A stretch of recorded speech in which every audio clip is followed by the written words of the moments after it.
Hey guys, this is forearm, pronation, and supination. I'll show it to you, then I'll coach you through it.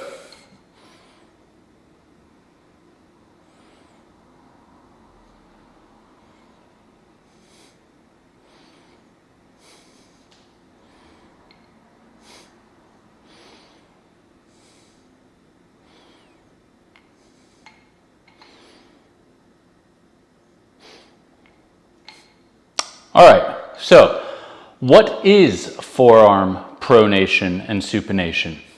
So simply, if my palm is facing down, that would be categorized as a pronated position.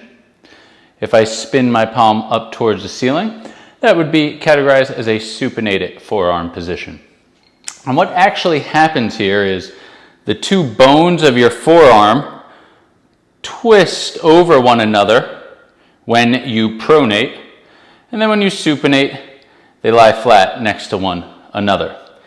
The actual mechanism here happens up in the elbow joint. So it's not simply just a hand or wrist movement. When we're doing this, we would like to feel stuff happening in the elbow joint. And the way that we ensure that is first by grabbing a tool that is heavier on one end versus the other. So this is an adjustable dumbbell. I put a little half-pound weight on the very edge here, and I hold this edge. I grip it tight. That makes this side much heavier than this side. And as I pronate, this will kind of pull me slightly more into pronation, and then I got to control my way out of it by using the muscles of the elbow joint. And then as I supinate, same deal. This will help me supinate, and then I got to pull back out of it to pronate.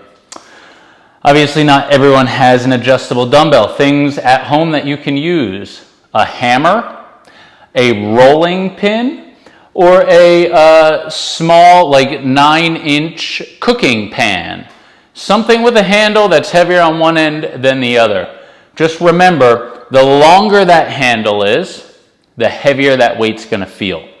And we don't really need a ton of weight for this. This tends to be relatively weak on people. All right.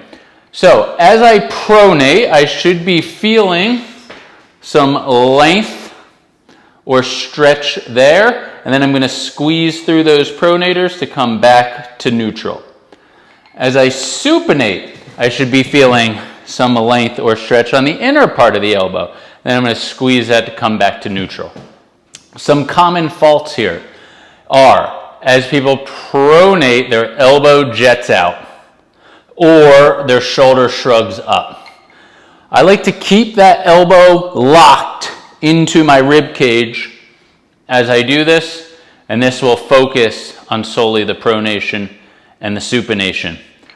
I tend to always go one direction back to neutral so that I don't get into this momentum swing, but whichever way works best for you is fine. Make sure you do both arms. Make sure you're squeezing the tool very tightly with your hand, and try not to wiggle the hand around. That is forearm pronation and supination.